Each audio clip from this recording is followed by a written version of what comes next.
Après un long et très difficile procès, épuisées, les familles des deux victimes n'ont pas fait le déplacement aujourd'hui. Mais pour leurs avocats, c'est un soulagement. Les deux prévenus ont été reconnus coupables. Condamnés à 2 ans de prison avec sursis, les deux hommes ne pourront plus exercer leur activité de saut à l'élastique.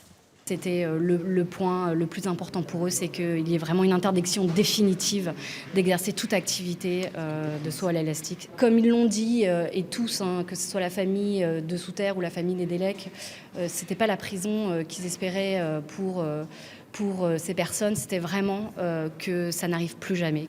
La fin d'un long parcours judiciaire.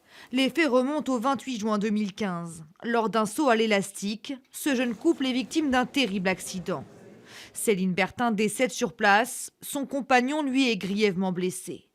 Les deux bénévoles en charge de l'activité ont oublié de visser le mousqueton qui relie l'élastique à la grue.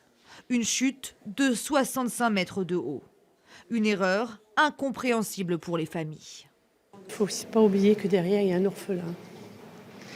Parce qu'ils se sont excusés, d'accord. Mais eux, ils sont là. Leur famille est là. Ils peuvent y penser tous les jours. Enfin, voilà.